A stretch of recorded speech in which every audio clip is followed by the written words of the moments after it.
أشهد أن لا إله إلا الله وحده لا شريك له وأشهد أن محمدا عبده ورسوله أما بعد فأعوذ بالله من الشيطان الرجيم بسم الله الرحمن الرحيم الحمد لله رب العالمين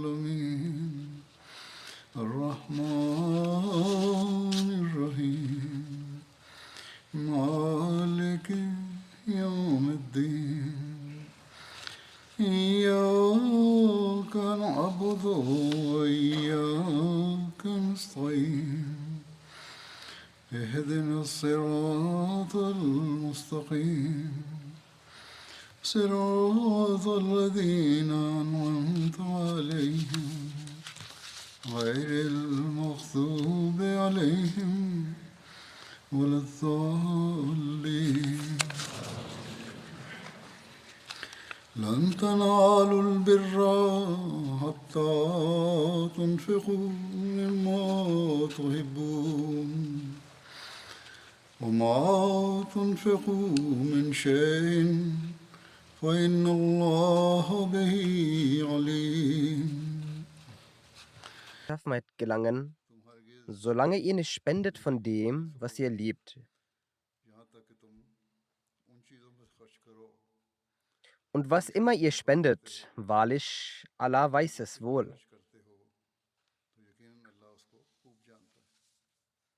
In diesem Vers hat Allah Ta'ala ausdrücklich erklärt, dass der Rang der vollkommenen Rechtschaffenheit nur dann erreicht werden kann, wenn der Mensch das, was er liebt, auf dem Weg Allahs spendet, um sein Wohlgefallen zu erlangen.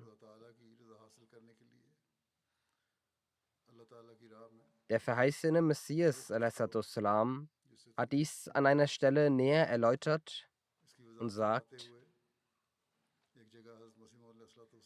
Nie könnt ihr vollkommene Rechtschaffenheit erlangen, die zur Erlösung führt, solange ihr auf dem Wege Gottes nicht jenes Geld und jene Sachen spendet, die ihr liebt. An einer weiteren Stelle sagt der verheißene Messias a.s.: Wir hegen keine Liebe zum Reichtum. Allah der Allmächtige sagt: Lan tanalul birra hatta tunfiqu mimma tuhibbun. Nie könnt ihr zur vollkommenen Rechtschaffenheit gelangen, solange ihr nicht von dem spendet, was ihr liebt. Weiter sagt er: Kein Mensch kann durch das Spenden von nutzlosen Gegenständen in Anspruch erheben, rechtschaffen zu sein. Das Tor zur Rechtschaffenheit ist äußerst schmal. Beachtet, dass kein Mensch durch das Spenden von nutzlosen Gegenständen in das Tor der Rechtschaffenheit eintreten kann, weil es heißt: Lan tanalul birra hatta tunfiqu mimma tuhibbun. Solange ihr nicht das Allerliebste und Allerwertvollste spendet, was ihr besitzt, könnt ihr nicht den Rang des Geliebten und des Geehrten erlangen. Wie könnt ihr erfolgreich und bedeutungsvoll sein, wenn ihr nicht einmal bereit seid, Schmerz über euch aufzunehmen und wahre Rechtschaffenheit zu erlangen? Haben die Sahaba etwa durch nichts diesen Rang erlangt?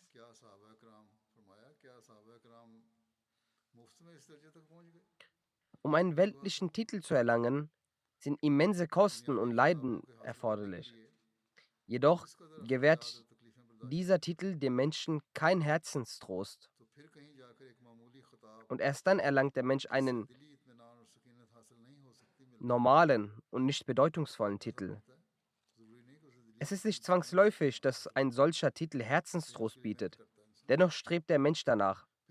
Jetzt stellt euch mal vor, wurde der Titel Radiallahu Anhu, das heißt Allah ist mit ihm zufrieden, der dem Herzen Trost und Befriedigung schenkt und ein Zeichen von Allahs Wohlgefallen ist, etwa so einfach erlangt durch die Sahaba? Die Wahrheit ist, das Wohlgefallen Allahs, das die Grundlage für wahres Glück bildet, kann nur erreicht werden, wenn man vorübergehende Mühsal erträgt. Gott kann nicht getäuscht werden, solange kein vorübergehendes Leid akzeptiert wird. Gesegnet sind diejenigen, die sich keine Sorgen machen, Leiden auf sich zunehmen, um Allahs Wohlgefallen zu erlangen.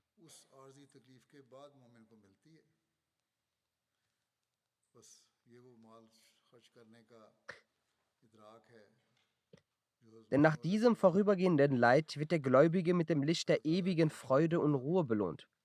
Dies ist das Gedankengut in Bezug auf das Spenden von Reichtum, das der verheißene Messias gemäß dem göttlichen Willen in uns verankern möchte. Es ist die Huld Gottes über die Jamaat und jeden einzelnen Ahmadis, der dies verstanden hat und sein Reichtum für den Glauben präsentiert hat.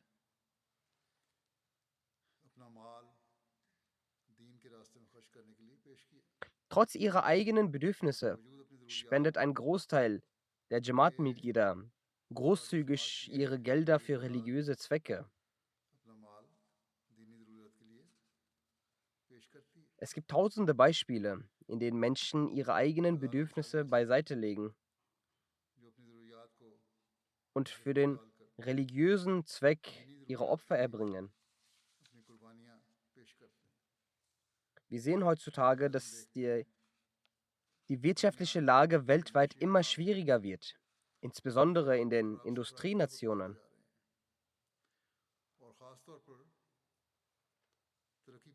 Es ist nicht mehr selbstverständlich, wie es einmal war, dass die Industrienationen und in jeder Situation Wohlstand genießen konnten.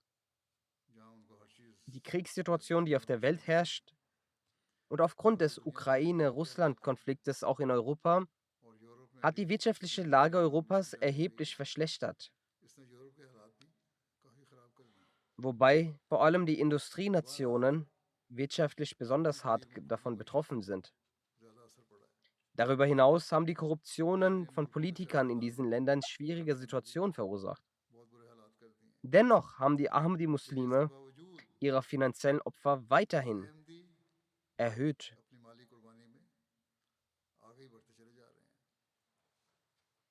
Eine weltliche Person kann dies nur schwer begreifen. Aber diejenigen, deren Glauben fest verankert sind, wissen, dass man in der Folge dieses Opfer Allahs huldvolle Gaben zu sehen bekommt.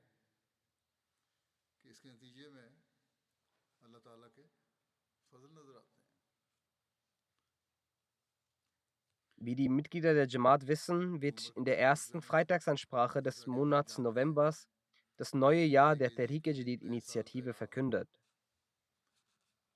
Demgemäß werde ich ein paar Ereignisse im Kontext des Tehreek-e-Jadid erwähnen. Die Sadr Lajna des Distrikts Lahore hat mir geschrieben, dass ihr gesagt wurde, in einer Zusammenkunft die Anwesenden auf das Tehreek-e-Jadid aufmerksam zu machen. Es handelt sich hierbei um eine Versammlung von Leuten, die nur mittelmäßig verdienen und den Mittelstand angehören. Sie erzählt, aus Scham konnte ich mich nicht ganz überwinden und hatte mich etwas gescheut. Wozu sollte ich sie noch sonderlich aufrufen? Sie leisten ja bereits zuvor große Opfer. Nichtsdestotrotz musste ich sie darauf aufmerksam machen, da ich beauftragt wurde. Sie erzählt weiter, ich konnte meinen Augen nicht trauen, als ich sah, wie die Frauen nach vorne traten, um ihre Opfer darzubringen. Sie sagt, ich hatte mich geschämt, weil ich sah, wie Leute mit einem geringen Einkommen so große Opferbereitschaft zeigen, was wir und sehr viele reiche Menschen uns nicht einmal erdenken können. In Form von Geld und Schmuck hatten sie eine Summe von mehreren hunderttausend Rupien dargelegt.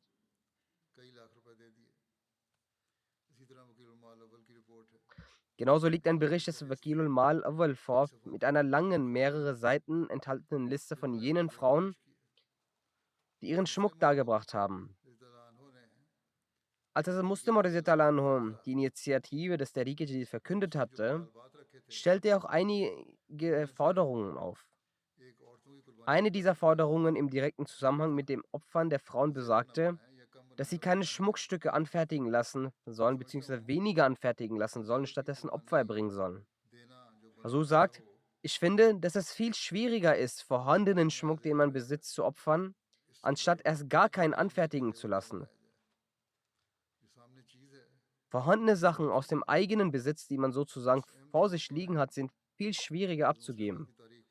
So haben Ahmadi-Frauen auf die Initiative von Hazrat Muslim noch damals diese Opfer erbracht, so wie sie es auch heute noch weiterhin tun. Nicht nur in einem Land, sondern auch in den westlichen Ländern gibt es Frauen, die ihre Schmuckstücke abgeben. Viel mehr noch, sie geben ihr sämtliche Schmuck für Chandajata. Dann lassen sie sich neuen Schmuck anfertigen, aber finden keine Ruhe, solange sie auch diesen nicht wieder spenden. Denn wie der verheißene Messias (s.a.w.) erklärt hat, immerwährende und dauerhafte Freude möchten sie erreichen, welche ohne Opfer nicht erreichbar ist. Dann gibt es arme Menschen, die Hunger in Kauf nehmen, um Chanda zu zahlen. Und es gibt viele, die Allah dann auch sofort belohnt und sie dann durch solche Wege höhere Belohnungen als die Summe der Chandas zuteil werden lässt, die sie in Staunen versetzt.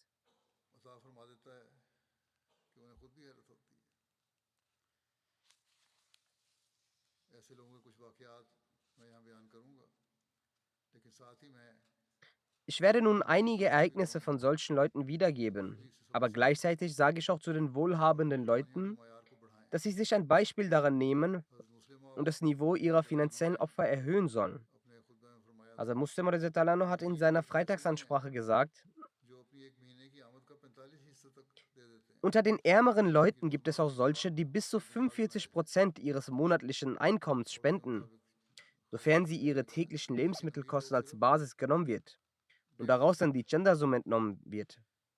Aber die Wohlhabenden spenden nur 1,5%. Mittlerweile gibt es unter den Ärmeren auch solche, die sogar 100% spenden, während die Wohlhabenden vielleicht nur 1% spenden.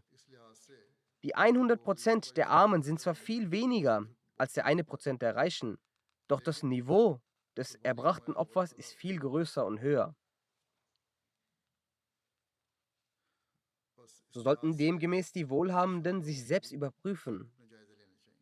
Behalten Sie stets in Erinnerung, dass Allah sich niemals Schulden anfallen lässt. So wie Allah Ta'ala an einer anderen Stelle sagt, dass er bis zu 700 Mal mehr oder um ein noch Vielfaches mehr zurückgibt.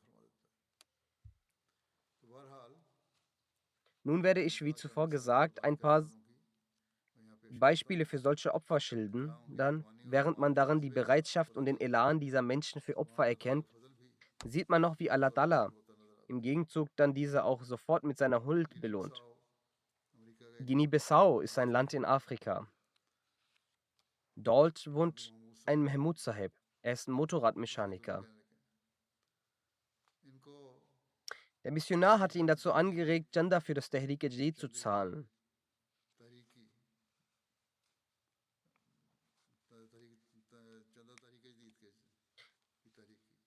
Daraufhin holte er die gesamte Summe heraus, die sich in seiner Tasche befand, und es war 10.000 Franken. In dem Moment kam auch ihre Schwiegertochter rein. Sie saßen gerade zu Hause. Sie fragte nach Geld, um für zu Hause Essen zubereiten zu können. Mahmoud Sahib hatte sich bereits entschlossen, die gesamte Summe für das Tehrik-e-Jadid zu zahlen und tat dies auch. Und sagte zu seiner Schwiegertochter, sie solle geduldig sein. Daraufhin ging seine Schwiegertochter wieder zurück. Mahmoud Sahib erzählt, dass er besorgt darüber war, wie er der Schwiegertochter nun das nötige Geld geben soll. Daraufhin erhielt er einen Anruf von einer Regierungsbehörde. Sie baten ihn, ins Büro zu kommen. Als er dort ankam, sagten sie zu ihm, sie hatten letztes Jahr unsere Motorräder repariert und wir hatten es bis jetzt nicht geschafft, ihnen dies zu zahlen. Dann gaben sie ihm einen Scheck von über 190.000 Franken. Er nahm den Scheck entgegen und ging nach Hause. Er rief seine Schwiegertochter und die restlichen Familienmitglieder und sagte, schaut, das sind die Segnungen, wenn man in Allahs Weg spendet. Mein Herr hat mir eine Summe beschert, die ich mir nicht einmal erhoffen konnte. Der Missionar aus Nadi in Fiji schreibt, dass ein Freund namens Ashfaq Saib also Huzurs letzte Freitagsansprache während einer Reise hörte. Er hörte die Ereignisse, sagte so, die ich erwähnt hatte, und daraufhin sagte er, dass diese Ereignisse eine starke Wirkung auf ihn hinterließen. Noch während der Reise beim Autofahren rief er den Sekretär Tehrik-e Jadid an und bat ihn, sein Tehrik-e Jadid-Chanda zu verdoppeln. Er ist ein Geschäftsmann. Als danach der jährliche Finanzbericht erstellt wurde, war festzustellen, dass dieses Jahr der Profit doppelt so hoch war. Diesbezüglich sagt er, ich bin mir absolut sicher, dass dieser doppelte Umsatz nicht durch unsere eigenen Bemühungen entstanden ist, sondern nur durch Allahs Huld, da ich die Chanda verdoppelt habe. Der Missionar aus Moskau schreibt, dass ein Herr namens Ruslan Kekeniyosab aus Kirgisistan seit 14 Jahren in Moskau wohnhaft ist.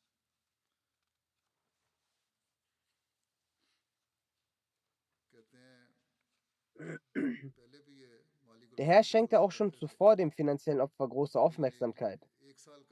Aber als er vor einem Jahr meine Chutbe hörte, hatte er es sehr genossen und sagt daraufhin, dass er von nun an auch an das Tehrik-e Jadid teilnehmen möchte. Er möchte auch zu denen gehören, die Opfer erbringen. Er fing an, ohne Unterbrechung 1/10 seiner täglichen Einnahmen für das Gender abzugeben. Ein kleiner Teil davon als Almosen und der Rest als Gender.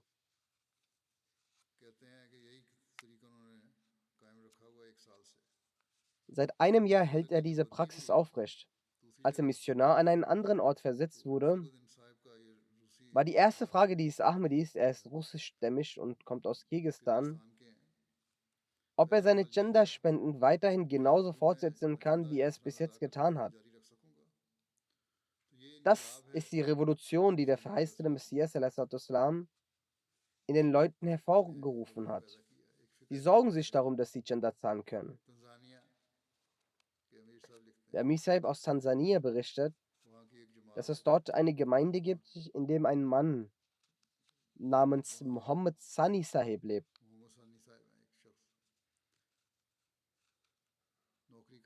Dieser arbeitete in einer Firma, die großen finanziellen Schaden erlitt. Infolgedessen beschloss der Chef der Firma, die Gehälter aller Arbeiter zu kürzen. Mohammed Sanisa war darüber sehr bestürzt, da es der letzte Monat war, um für das Tehrik-e Jadid zu spenden. Als er kontaktiert wurde, erwähnte er nicht einmal seine schwierige Situation dem Mollim Sahib. Stattdessen vertraute er vollkommen auf Allah und erfüllte sein Versprechen.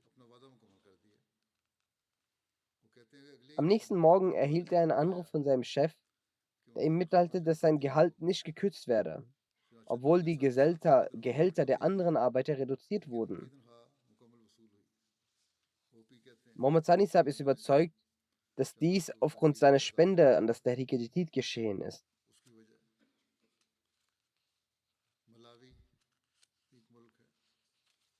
In Malawi, einem Bezirk in Mangoti, lebt eine ältere Frau, die auf dem Feld arbeitet und auch davon abhängig ist.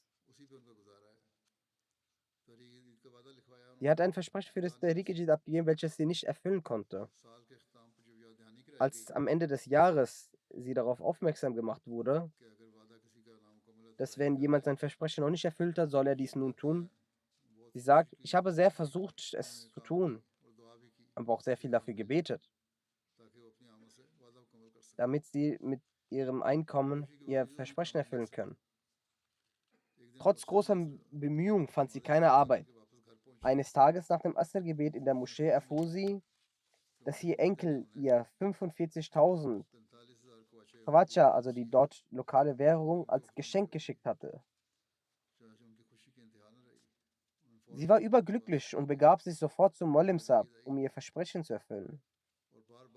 Und dabei bedankte sie sich immer wieder bei Allah dafür, dass er es ihr ermöglicht hatte, ihr Versprechen einzulösen. Selbst die armen Menschen spenden mit einer besonderen Besorgnis ihre Gender.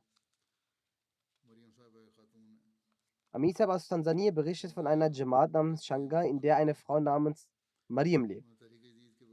Sie erzählt, dass der Mollim Sahib sie kontaktierte und auf ihren ausstehenden Beitrag zu Tehrik-e-Jadid aufmerksam machte. Zu diesem Zeitpunkt machte Mariam lediglich 10.000 Schilling für ihren Haushalt zur Verfügung,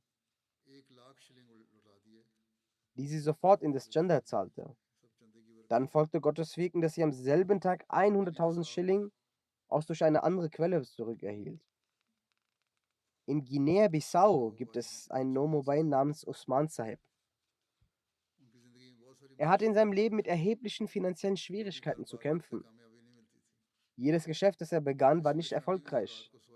Mit diesem Kummer schlief er einmal nachts, als als er eine Stimme im Traum hörte, die ihm sagte: Usman, zahle dein Chanda regelmäßig. Am nächsten Morgen suchte Usman Saib den Imam auf und teilte ihm seinen Traum mit. Der Imam erklärte ihm die Bedeutung von Tehrik-e-Jadid und anderen Spenden. Daraufhin zahlte Usman Saib sofort sein Tehrik-e-Jadid Chanda und begann eine Liste seiner Spenden zu führen, die er fortan pünktlich entrichtete. Usman Saib selbst berichtet, dass seitdem er regelmäßig sein Chanda zahlt, hat Allah all seine Geschäfte gesegnet und sämtliche familiären Probleme hat Allah Ta'ala gelöst. Sein fester Glaube besteht darin, dass dies mit der Entrichtung von Tehrik-e-Jadid und anderen Chandas in Verbindung steht. Er erkennt, dass Allah auf diese Weise handelt und die Menschen einschließlich der Nomobain auch dazu erinnert. Also sagt, Allah benötigt dies nicht. Er tut dies, um den Menschen zu segnen. Ein Rabbi namens Kamran Saib aus Australien berichtet von einem Khadim, der über 10 Jahre lang kein Chanda gezahlt hatte. Ich saß mit ihm und erzählte ihm etwas über die Segnungen der finanziellen Opfer. Er begann dann sein Chanda regelmäßig zu zahlen. Und auch für das Tehrik-e-Jadid und Waqf-e-Jadid zahlte er sein Chanda. Er sagte, es sind einige Tage vergangen, als er mich anrief und sagte, durch die Gnade Allahs wurde ich promoviert in meiner Arbeit und befördert. Ich hatte nicht einmal mir überlegt, dass das passiert. Er sagte, das ist nur möglich durch Allahs Segnungen. Die Person, die seit 10 Jahren nun etwas faul war und unachtsam war, ist nun sehr aktiv. Eine Frau aus Gambia schreibt, dort gibt es auch einen Herrn namens Usman Sahib aus den Dörfern, in dem Dorf lebt er. Er erzählt, dass der Sekretär Tehrik-e-Jadid zu seinem Dorf ging. Während er zur Spende für das Tehrik-e-Jadid aufrufte, sagte er, dass es nicht nur ein finanzielles Vorhaben ist, sondern auch das Erweitern von Wissen und die Durchführung von Tabligh auch ein Teil seiner Ziele sind. Teilnehmer des Tehrik-e-Jadid sollen nicht so bloß denken, dass die Arbeit mit der Spende getan sei. Die Spende sei zwar getan, doch sie sollten ihr religiöses Wissen erweitern und auch sich am Tabligh beteiligen. In den vergangenen Tagen, als ich auch einen Eid abgenommen hatte von Khuddam und Sar, sollten sie auch vor Augen halten. Dann werden wir im Bereich der Tabligh auch große Fortschritte erlangen. Nur mit finanzieller Spende ist es nicht getan. Ein Grund war auch das Tabligh. Und dies war der größte Zweck, aufgrund dessen dieses Vorhaben überhaupt in die Wege geleitet wurde. Er schreibt, ich war davon zutiefst beeindruckt. Nicht nur habe ich mich entschieden, in die Jamaat einzutreten. Er sagt, ich hatte bis dahin noch nicht das Bett abgelegt. Als ich die Ziele von Tehrik-e-Jadid erfuhr, legte ich das Bett ab und wollte in die Jamaat eintreten. Und ich hatte 150 Dalasi versprochen, in das Tehrik-e-Jadid einzuzahlen und hatte es auch erfüllt. Er schreibt, dass er nach dem Spenden in sich eine lautere Veränderung spürte und an den Ahmadis sowie Nicht-Ahmadis die Botschaft des Islam verbreitet.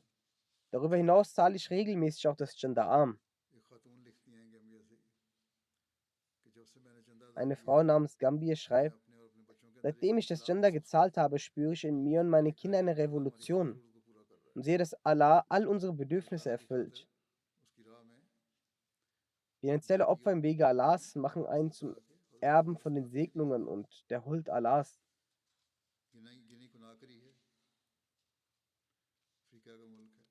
Aus Guinea-Conakry, ein afrikanisches Land, schreibt der lokale Missionar aus seinem Dorf,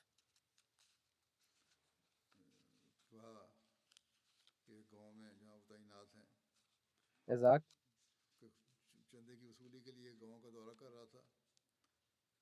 ich bereiste ein Dorf, um das Gender einzunehmen, als ich von der Ehefrau eines Nomo-konvertierten Imams nach dem Gender fragte. Die Dame hatte 5000 Guinea-Franken rausgeholt und in Richtung Himmel gehalten und gesagt, O Allah, ich habe lediglich diese Summe bei mir da, die ich auf deinem Weg nun spenden möchte. Nimm es an von mir. Sie spendet es dann. Sie ist eine Nomobaya in einem weit gelegenen Ort in Afrika. Der lokale Missionar sagt, als ich das Dorf besuchte und zurückkam, hatte die Dame, die 5000 Guinea-Franken spendete, mit großer Freude erzählt, heute habe ich durch den Handel mit Allah großen Profit erzielt. Sagte, nachdem sie gegangen sind, hat Allah mich durch einen Verwandten 80.000 Guinea-Franken geschickt, die weitaus mehr sind, als was ich geopfert hatte und gespendet hatte. Der lokale Missionar aus Guinea-Conakry, Jalusab, schreibt weiter, während des Ashrat Tehrik-e-Jadid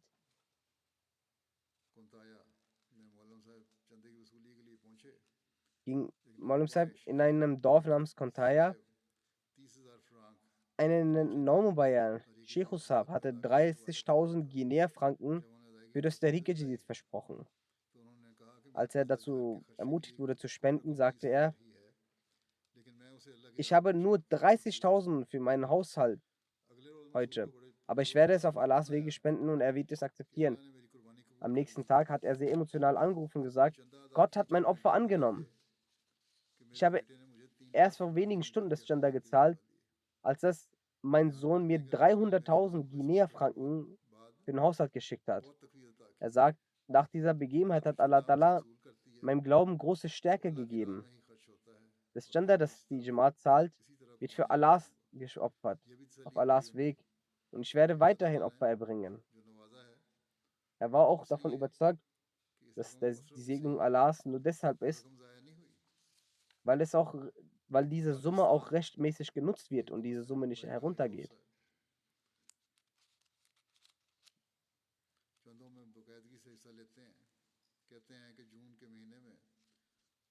Aus Kasachstan schreibt jemand, der regelmäßig sein Gender zahlt, ich wurde von meiner Arbeit im Juni gekündigt. Mein gesamtes Gehalt wurde mir damals ausgezahlt. Er schreibt, dass er nun als Rentner lebe. Nach dem Verlieren meiner Arbeit musste ich nach einigen Monaten aufgrund von Krankheit teure Medikamenten und andere Sachen kaufen. Doch war ich aufgrund meines finanziellen Engpasses stets besorgt. Am nächsten Morgen überprüfte ich meine Kreditkarte. Ich wusste, dass ich nichts besitze und nichts in der Kreditkarte sein kann. Es kann kein Geld darin sein. Und doch habe ich es überprüft. Als ich es überprüfte, war ich verblüfft zu sehen, dass auf der Kreditkarte 100.000, nur 190.000 von der lokalen Währung drin war. Ich war erstaunt und habe Allah endlos gedankt. Die Firma, die mich gekündigt hatte, hatte ohne einen Grund zu nennen den Betrag auf meine Karte überwiesen. Er sagt, ich hatte die Firma angerufen und nach dem Grund gefragt. Und es stellte sich heraus, dass der Hingabe den Betrag aufgrund meiner Aufrichtigkeit und Ehrlichkeit mir geschenkt hatte. Dies ist nur, dass Segnungen rechtmäßig und regelmäßig die Beteiligung in Jannah von Tariq Jadid zahlen.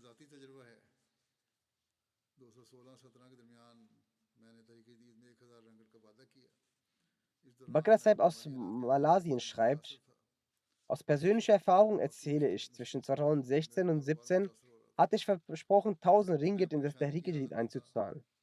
In diesem Zeitraum war ich aufgrund meiner finanziellen Situation nicht in der Lage, den Betrag zu begleichen. Es war tatsächlich eine große Schwierigkeit und mein Geschäft litt ebenfalls. Ich war besorgt und hatte gehofft, das Versprechen im Ganzen zu erfüllen. Doch ich war nicht in der Lage, den Betrag einzuzahlen. Ich hatte lediglich zu Allah gebetet, dass wenn ich eine aufrichtige Absicht habe und die Jamaat tatsächlich wahrhaftig ist, wird Allah mit Sicherheit die Situation vereinfachen. Einen Tag vor dem letzten Tag des Versprechens einzahlen zu können, konnte ich aus meinem Geschäft Einnahmen von genau 1000 Ringgit erzielen. Ohne einen weiteren Gedanken zu verschwenden, ging ich zum Sekretär Mal nach Hause und habe ihm diese 1000 Ringgit gezahlt. Nach diesem Ereignis habe ich vollkommenen Glauben an diese Jamaat, dass wenn unsere Ziele für den Fortschritt des Islam und der Jamaat aufrichtig sind, so wird Allah zweifellos auf außergewöhnliche Art Erleichterung herbeiführen. Dementsprechend ist dies eine Denkweise, die Ahmadis in jedem Land der Welt haben. Obwohl dazwischen tausende Meilen sind. Doch Allah stärkt so den Glauben, offenbart ihm die Wahrhaftigkeit der Jamaat. Ein Mitglied aus Deutschland schreibt, aufgrund der Verschlechterung der finanziellen Situation meiner Familie verringerte sich die Arbeit, wodurch auch mein Einkommen verringerte.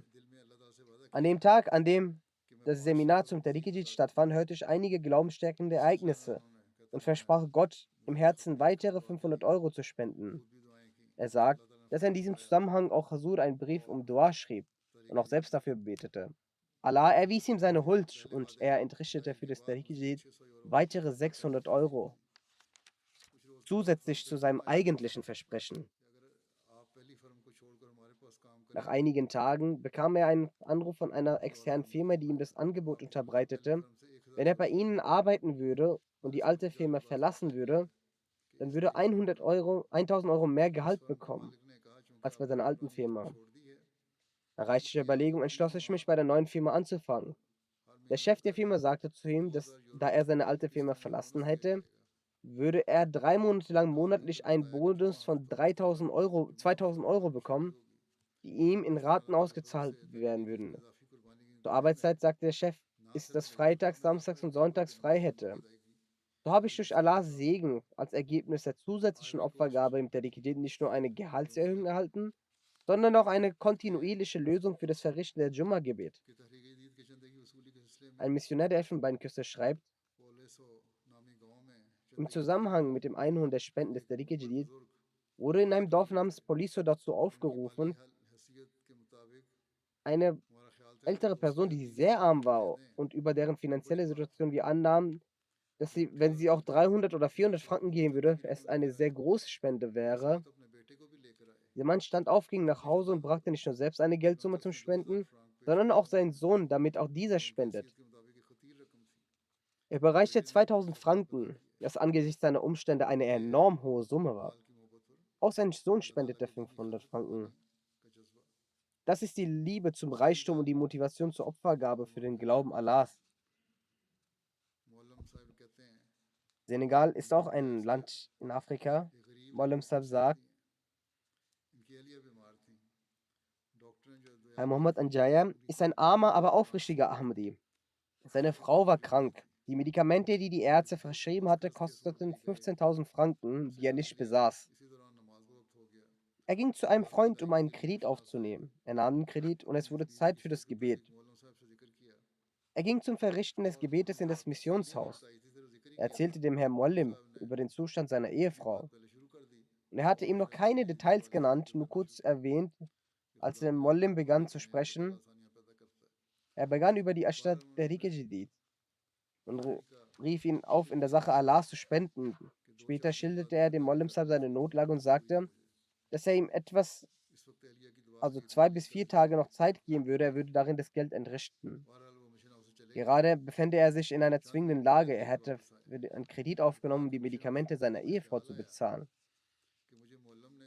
Jedenfalls verließ er das Missionshaus. Einige Minuten später kehrte er zurück und sagte, als ich das Missionshaus verließ, kam ihm der Gedanke, dass Mollim Sahib ihn aufgerufen hatte, er aber nicht zu dieser Bewegung gestimmt hat. Daraufhin wurde sein Herz sehr belastet. Er sagte, nehmen Sie diese 5000 Franken im Tariq-e-Jadid. Ich werde nur die notwendigsten Medikamente kaufen. Er nahm die Quittung und ging. Er hatte die Apotheke nach dem Verlassen des Missionshofs noch nicht erreicht, als er einen Anruf erhielt. Ein Mann sagte zu ihm, ich möchte ein Bett anfertigen lassen, dafür übersende ich Ihnen 50.000 Franken. Über das Telefon erteilte ich der Bank den Auftrag für diesen Kredit. Wenn Ihre Ehefrau genesen ist, bitte ich Sie, mein Bett zu bauen. Die restliche Summe überweise ich Ihnen später. Er berichtet, statt in die Apotheke zu gehen, ging ich zurück zum Missionshaus und erzählte dem Mollim Sahib vom Vorteil. Er erzählte, dass Allah ihn durch das Segen der Spenden eine besondere Huld erwies und er eine größere Summe als sein Bedarf erhalten hatte.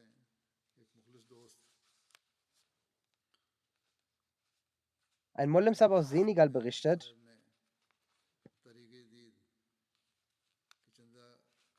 ein aufrichtiges Mitglied namens Wagens versprach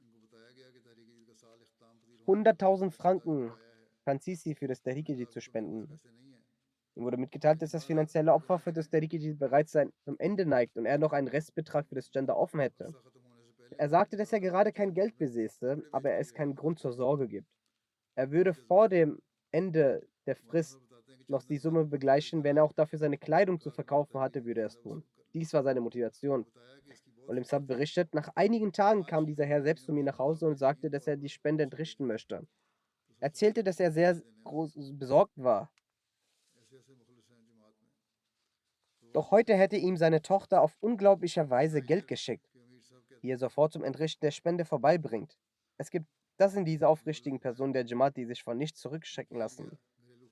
Amisab aus Niger berichtet von einem Molim Sab, dessen Ehefrau eine Hausfrau ist und daher kein eigenes Einkommen besitzt. Molim Sab hatte immer ihr Tariq-e-Jadid-Versprechen gezahlt. Als sie ihre Ehefrau davon erfuhr, sagte sie, in diesem Jahr werde ich mein Tariq-e-Jadid-Ständer selbst zahlen. Und mein Versprechen soll 8000 Sifa sein. Ihr Molim Sab, also der Ehemann, sagte ihr, wie willst du das zahlen? Sie sagte, ich bin davon überzeugt, dass Allah mein Opfer annehmen wird. Und genau so geschah es. Nach wenigen Tagen kam eine Frau aus der Nachbarschaft zu ihr und sagte, wenn Sie nähen können, kommen Sie zu mir, nähen Sie meine Kleider. Sie zahlte ihr zudem 3000 Euro Sifa im Voraus, die sie sofort in Tariq-e-Jadid überwies. Anschließend erhielt sie so viel Arbeit, dass sie ihr Versprechen ganz einfach erfüllen konnte.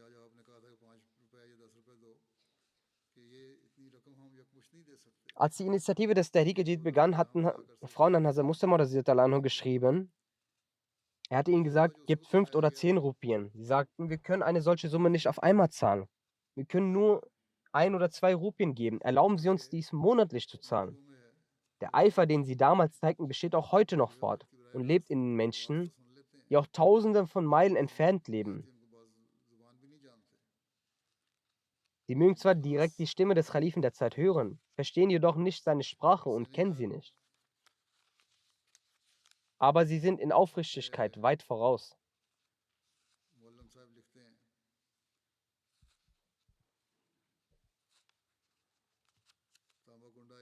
Molim Saab aus Senegal berichtet von einer Jamaat namens Tamakunda.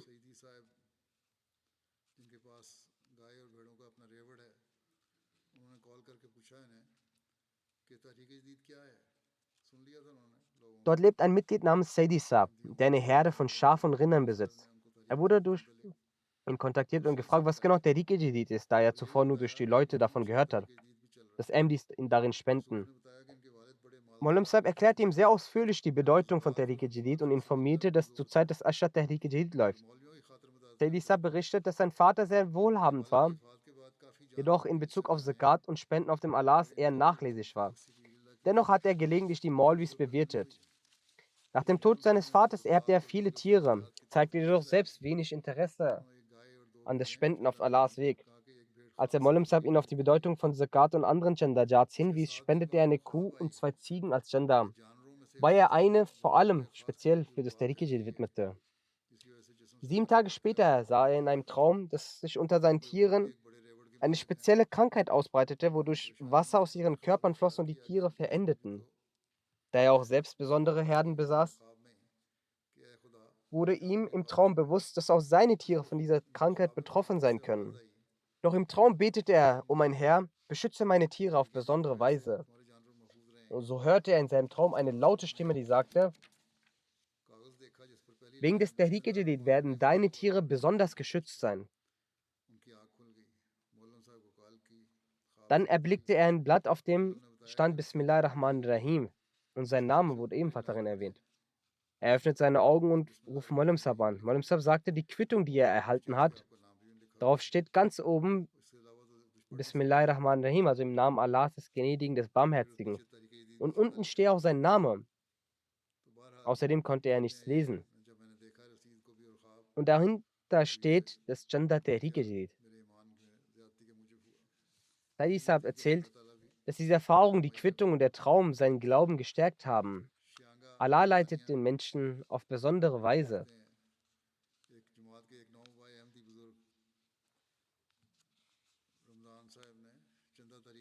Der Muallim aus Chianga, Tansania, berichtet von einer Nomobaya Ahmadi der Jamaat, Ramzan Saib, der ein großzügiges Versprechen für das Tariq-e-Jadid abgegeben hatte. Ramzan Saib lebte von der Landwirtschaft und aufgrund des ausbleibenden Regens waren viele Bauern mit einer schlechten Ernte konfrontiert. Ramzan Saib sorgte sich ständig, wie er sein Versprechen für das Tariq-e-Jadid einhalten könne. Eines Tages, als er in diesen Gedanken über diese Herausforderung grübelte, erhielt er einen Anruf von einem alten Bekannten, von dem er schon lange nichts mehr gehört hatte. Der Bekannte sagte zu ihm: Ich werde Ihnen eine Summe schicken, die Sie für Ihr Zuhause kaufen könnten zum Essen. Als Ramzan Saab das Geld erhielt, begab er sich sofort zum Sekretär Mal und beglich nicht nur sein Versprechen, sondern spendete sogar etwas mehr. Er erzählte: Das war die Hilfe Allahs für mich, damit ich mein Gender zahlen kann.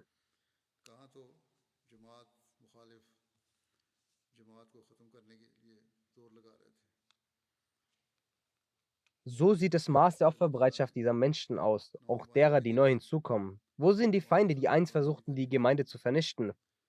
Schauen Sie, wie Allah in die Herzen der Nomobain den Aufruf zum Spenden einhaucht und sie dann noch zusätzlich segnet.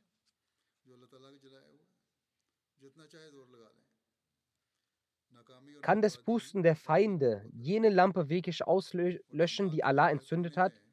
Wie sehr sie es auch versuchen, ihr Scheitern und ihr Verlust sind bereits vorherbestimmt. Die Jamaat hat weltweit durch ihre Opferbereitschaft bewiesen, dass sie trotz aller Herausforderungen voranschreitet. Also Muslim begann das Tariq aus diesem Grund, da die Gemeinde von allen Seiten Anfeindungen erlebte und sogar Staatsbeamte stärkten den Feinden den Rücken. Das Ziel von Tariq war es, dass die Gemeinde durch die Verbreitung des Glaubens wachsen sollte und die Fahne der Ahmadiyyat in jedem Land gehisst werden würde. Die Menschen, die den Schutz der Ahmadiyyat suchten und in ihrem Glauben und ihrer Überzeugung verharrten, werden ihre Beispiele für immer verewigen. Es gibt viele solcher Geschichten und Ereignisse, aber nicht alle können hier erwähnt werden. Wie ich bereits erwähnte, wurden zu jener Zeit von allen Seiten Anfeindungen und Unruhen gegen die Jamaat gestiftet. Allen voran hatten die Ahrar-Partei alle Kräfte mobilisiert, um gegen die Jamaat zu hetzen. In ihren Parolen hieß es, sie würden die Ahmadiyyat auslöschen und Qadian ausradieren. Sie sprachen darüber, wie sie die Trümmern und Überresten der Stadt Qadian anstellen würden. Soweit, dass sie sogar planten, sogar das Grab des verheißenen Messias und die heiligen Orte zu schänden. Darüber hinaus war zu beobachten, dass die Regierung den Vorhaben der Gegner zugewandt war, obwohl es die britische Regierung damals war. Anstatt dieses Unheil, also Fitna, zu beenden, wurde den Unruhestiftern Zuspruch kommuniziert. Unter solchen Umständen hat also Hazrat Muslim der Jamaat ein Programm vorgestellt und sie aufgefordert, an der Initiative teilzunehmen, bei der er auch auf finanzielle Opfer aufmerksam machte. Dies handelt sich im Jahr 1934. Im November hat er zunächst ein paar Freitagsansprachen gehalten, in denen er die Gemeindemitglieder eingeführt hat und über die Hintergründe aufklärend erklärt hat, warum er eine Initiative starten möchte. Er hatte gerade erst begonnen, die Thematik anzusprechen und nicht einmal alle Details aufgeführt. Da hatten ihn bereits die ersten aufrichtigen Anhänger geschrieben, dass sie für jede Art von Opfer bereit sind. Also Muslim war darüber erfreut und sagte: Ich führe diese Thematik deshalb detailliert aus, damit die Gemeinde bereit ist, zum Opfer zu erbringen. Denn manchmal müssen die Opfer über einen längeren Zeitraum geleistet werden und auch Frauen und Kinder müssen darauf vorbereitet sein. Es ist nicht nur die Aufgabe der Männer, sondern auch die Frauen müssen ihre Verantwortungen verstehen. Obwohl das zur damaligen Zeit für jeden einzelnen Ahmadi noch nicht verpflichtend war, war dennoch die Jamaat an einen außergewöhnlichen Spirit der Aufrichtigkeit und Treue. So kam es ebenfalls dazu, dass er im Jahre 1934 einen Fonds gründete und klarstellte, dass wir den Machenschaften des Feindes eine Antwort folgen lassen werden, jedoch nicht wie sie, indem wir Krawalle mit Krawallen erwidern, sondern durch Tabligh. Weil der Feind diese Möglichkeit erst bekommen hat, weil wir das Tabligh nicht vollständig geleistet haben. Es wurden nicht die Pläne mit der nötigen Gewissenhaftigkeit getroffen. Es wurde nicht die Bemühung an den Tag gelegt, die erforderlich ist, um die Botschaft der Ahmadiyyat bis ans alle Enden der Welt zu bringen. Das Recht davon wurde nicht richtig erfüllt. Also Muslim hat dann der Jamaat ein Programm präsentiert, das einerseits beinhaltete, das Niveau der Selbstreformation und der Opferbereitschaft zu erhöhen und andererseits auch zu finanziellen Opfern ausrief. Dieses finanzielle Opfer forderte eine Summe in Höhe von 27.000 Rupien, welches in einem Zeitraum von 3 Jahren zusammengetragen werden sollte. Doch Allah hat durch seine Huld diese von Aufrichtigkeit und Treue durchdrungene Gemeinde dazu befähigt, dem Ruf des Khalifen der Zeit nachkommt, eine Summe in Höhen von ganzen 100.000 Rupien schon innerhalb eines Jahres darzubringen. Wenn man die damaligen Umstände der Jamaat beachtet, war dies ein enorm großes finanzielles Opfer. Teilweise konnten nur Pfennige gespendet werden. Als damals die Leute sich selbst und ihre Kinder hungern ließen, um dieses Beispiel für Opfer an den Tag zu legen, hat Allah es so sehr angenommen, dass dadurch nicht nur Wege zum weltweiten Tabligh geebnet wurden, vielmehr sieht man heute noch, dass diese Opfer sich nicht nur auf die Leute damals beschränkt haben, sondern auch heute noch solche Beispiele vorhanden sind, was die von mir erwähnten Ereignisse auch deutlich machen.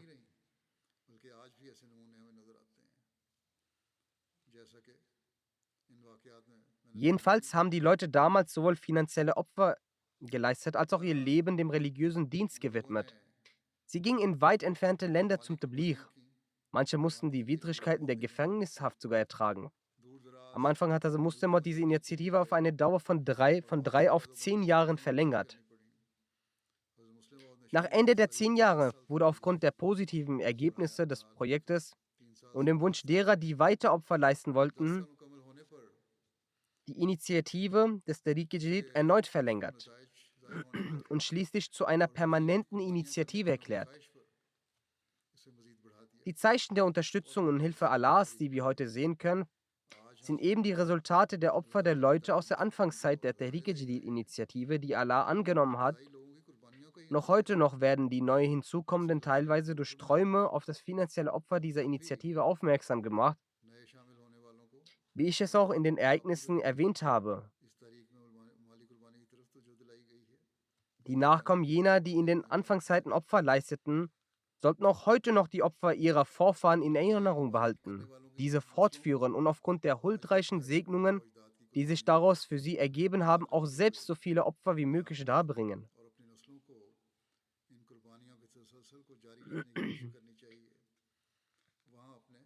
Jedenfalls betrug gemäß den historischen Daten die Anzahl der ersten Teilnehmer an dieser Initiative 5000. Sie waren die 5000 der ersten Mujahideen des Daftar Awal, also der ersten Phase des Registers. Später wurde vom 4. Khalifen besondere Aufmerksamkeit darauf gelegt, dass die Kinder und Nachfahren der ersten 5000 Mujahideen die Opfer ihrer Vorfahren am Leben zu halten, bis zur Auferstehung in ihrem Namen weiterspenden. Und auch ich habe das Daftar Panjim, also das 5. Register, eröffnet und hatte besondere Aufmerksamkeit darauf gelenkt. Durch Allahs Huld sind nun die Chanda-Konten von allen Mujahideen am Leben. Als die ersten 10 Jahre abgeschlossen waren des Daftar Awal, des ersten Registers, verkündete Hazrat Khalifatul Masih II. Die Öffnung des 2. Registers. Darin wurden die Mitglieder eingeschlossen, die später daran teilnehmen. Und die Zeitdauer für die Phase hat er auf 19 Jahre festgelegt und hat gesagt, dass zukünftig diese Register immer für eine Dauer von 19 Jahren gelten werden und nach jeweils 19 Jahren das nächste Register, also das nächste Daftar, eröffnet wird. Dementsprechend hatte Hazrat Khalifatul Masih III. Das dritte Daftar, also das 3. Register, eingeführt. Da dieses aber eigentlich nach der 19-Jahre-Regel im Jahr 1964 eröffnet werden sollte, aber also Muslim zu dieser Zeit krankheitsbedingt dies nicht offiziell verkünden konnte, hat der 3. Khalif erklärt, dass diese Phase zwar von ihm offiziell verkündet wird, aber trotzdem Muslim zuerkannt wird und Allah gleichzeitig auch ihm, also dem 3. Khalifen, einen Lohn dafür aussprechen wird.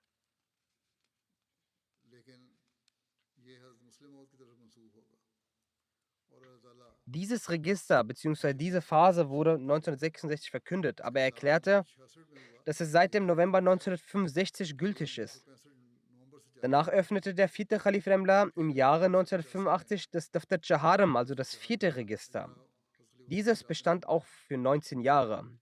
Als dieser 19-jährige Abschnitt auch zum Ende ging, habe ich das Daftar Panjam, also das fünfte Register, im Jahr 2004 eröffnet.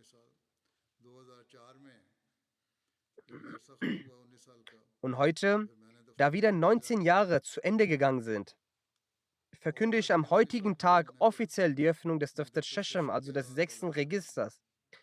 Von nun an werden die Neukonvertierten, die neugeborenen Ahmadis sowie alle, die bis jetzt in keinem der vorigen Register eingetragen sind, im Daftar Shasham, also im sechsten Register, eingeschlossen. Die Jamaat-Administration soll in ihren Gemeinden ab sofort nach dieser Anweisung handeln. Als Hazrat Muslim Anhu das neue Register, also das neue Daftar verkündet hatte, sagte er: Hiernach, sprich nach dem zweiten Register, Daftar Doim, werden die Daftar Soim, also das dritte Register, und das vierte und das fünfte Register. Wir werden weiterhin für den Glauben Opfer erbringen. Der Tag, an dem wir unsere Anstrengungen und Bemühungen für die Sache der Religion einmal für beendet erklärt haben, und der Tag, an dem uns diese Leute aufkommen werden, die sagen, dass die Phase 1, 2, 3, 4, 5, 6 und 7 vergangen sind. Wie lange werden wir noch Opfer dieser Art erbringen? Letztlich sollte man dies doch an irgendeinem Punkt abschließen. Also Muslim erklärte, diese Aussage wird den Leuten kommen, die damit in anderen Worten zum Ausdruck bringen werden, dass unsere Spiritualität nun ausgekühlt ist und unser Glaube nun schwach ist. Der Muslim sagt, wir haben die Hoffnung, dass diese Phasen des Tariq-e-Jadid unbegrenzt sein werden, und so wie die Sterne am Himmel nicht zählbar sind, werden auch die Phasen des Tariq-e-Jadid nicht zählbar sein. So wie Allah zu Abraham gesagt hat, dass deine Nachkommen werden nicht erfasst werden können, und es war auch die Nachkommenschaft Abrahams, die sehr viel für die Religion geleistet haben. Genauso verhält es sich mit dem Tariq-e-Jadid. Da die Ära des Tariq-e-Jadid nicht für die Menschen gilt, sondern die Plattform ist, welche die Mittel für die Opfer bereitstellt, die für die Religion erbracht werden müssen, wird auch selbst wenn ihre Phasen nicht erfasst werden können, sie an sich ein großartiges Fundament für die Stärkung des Islam und Ahmadiyyat darstellen. Gemäß dieser Denkweise sollte schließlich jeder Ahmadi das Niveau seiner Opfer betrachten. Wie Allah diejenigen segnet, die solche Opfer bringen, habe ich bereits anhand der Ereignisse erwähnt. Diese Ereignisse sind das praktische Zeugnis Allahs davon, dass diese Initiative eine göttliche ist. Darüber hinaus hat Hazrat Muslim in Bezug auf die Verbindung zwischen dem Tehrik-e-Jadid und dem Nizam-e-Wasiyyat an einer Stelle gesagt, ich gebe es in meinen Worten wieder, dass nämlich das System, also die Initiative des Tehrik-e-Jadid, als Vorläufer für das Nizam-e-Wasiyyat fungiert. Sprich, dadurch wird auch das Nizam-e-Wasiyyat gestärkt. Es wird eine Grundlage dafür darstellen, die Gewohnheit für finanzielle Opfer zu entwickeln. Sie ist wie ein Wegbereiter, wie eine Truppe, die vorangeht, um über die künftigen Entwicklungen zu informieren. Sie wird den Leuten stets die Mitteilung geben, dass ein großartiges System nach ihr folgen wird, was als Nizam-e-Wasiyyat bezeichnet wird.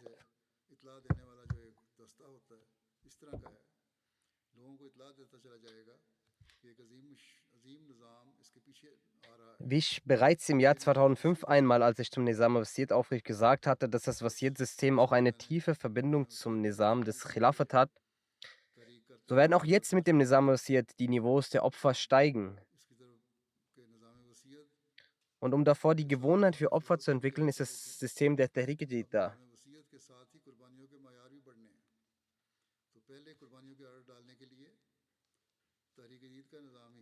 Darauf müssen wir auch unseren Fokus richten. Richten Sie also Ihre Aufmerksamkeit darauf. Möge Allah der wohlhabenden Schicht der Jamaat auch ermöglichen, dass Sie darauf aufmerksam werden.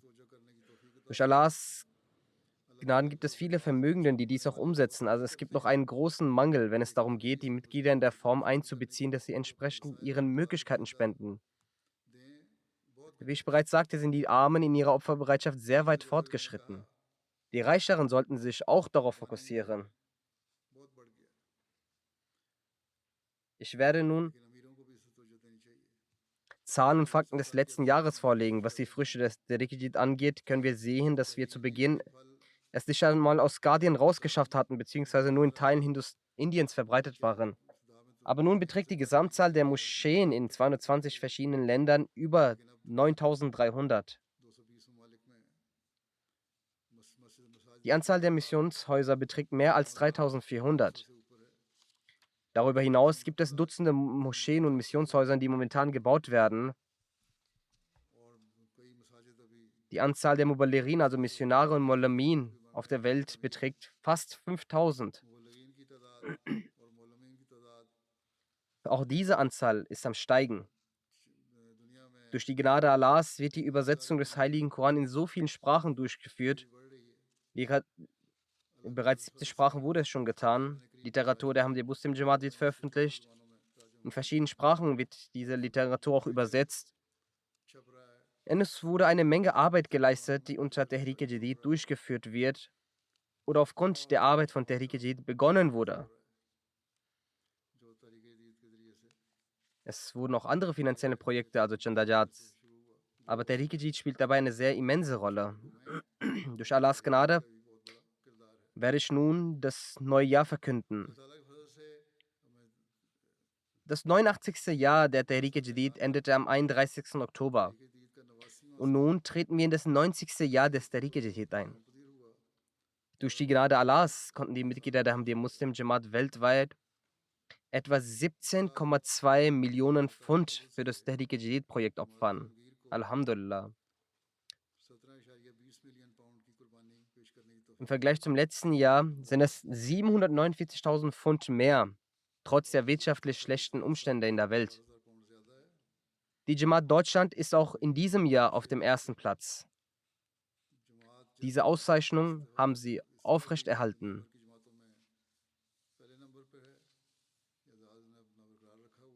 In Pakistan und an anderen Orten sind aufgrund der finanziellen Situation der Welt viele Wechselkurse betroffen, aber im Großen und Ganzen haben alle die Opferbereitschaft erhöht.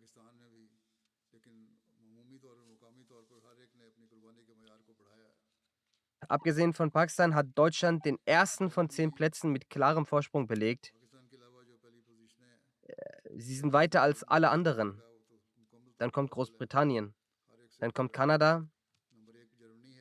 Jetzt auf den 3. Platz Kanada. Die Vereinigten Staaten sind auf dem 4. Platz abgerutscht. 5.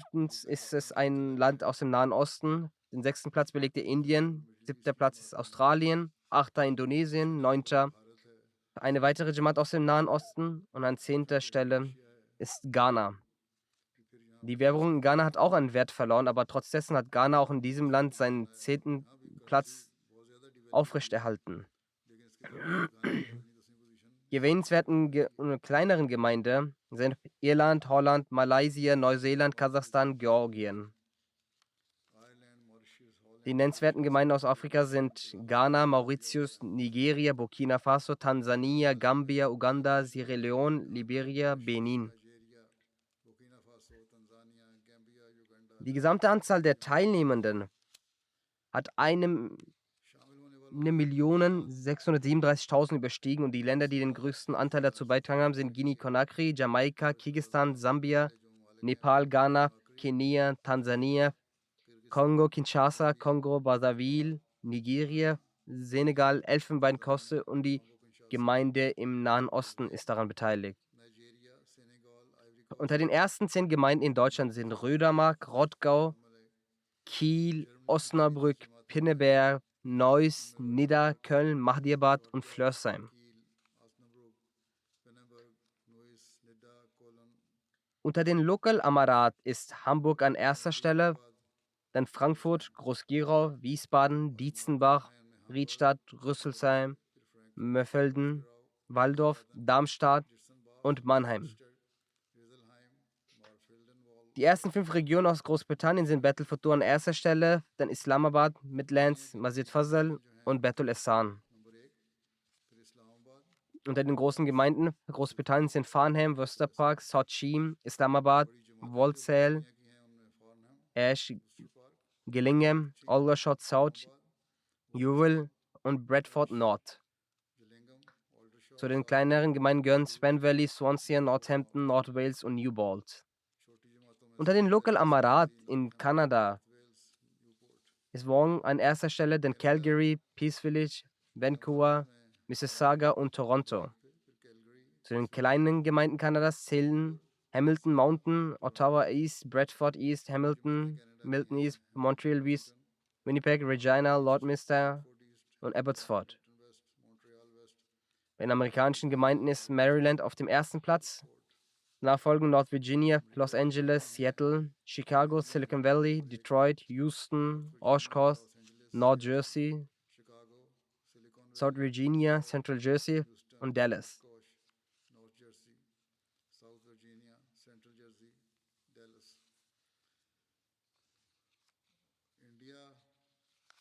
Bei den pakistanischen Städten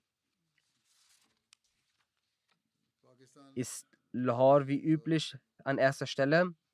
Rawah belegt den zweiten, Karachi den dritten. Unter den Regionen belegt Faisalabad den ersten, darauf folgen Gujranwala, Gujarat, Umarkot, Hyderabad, Mirpur Khas, Dodra, Rawalpur, Kote-e-Azad Kashmir und Jhelum.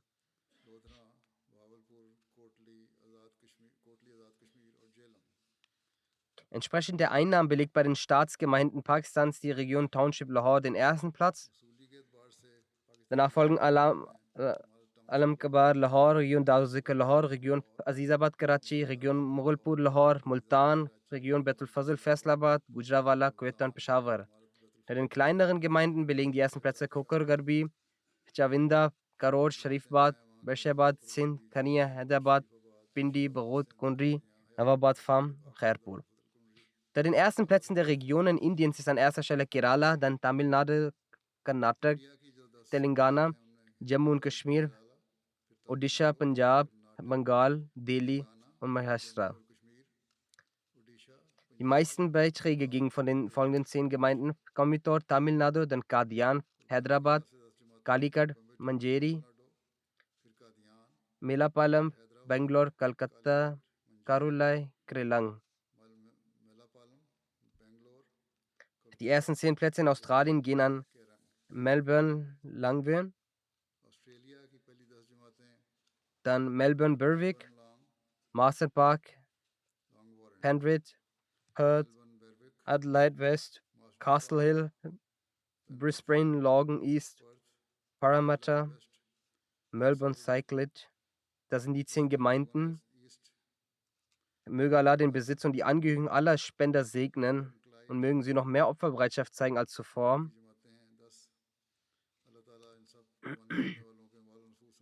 Gedenken Sie in Ihren Gebeten auch die Palästinenser. Möge Allah frühestmöglich die Frauen und Kinder retten. Vergessen Sie diese nicht.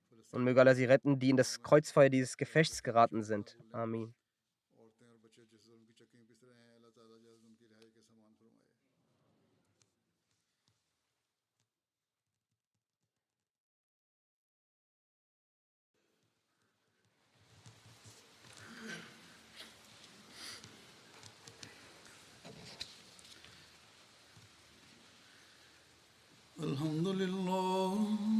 الحمد لله نحمده ونستعينه ونستغفره ونؤمن به ونتوكل عليه ونعوذ بالله من شرور أنفسنا ومن سيئات أعمالنا من يهده الله فلا مضل له ومن يضلل فلا هادي له ونشهد أن لا إله إلا الله ونشهد أن محمدا عبده ورسوله عباد الله رحمكم الله إن الله يأمر بالعدل والإحسان وإيتاء ذي القربى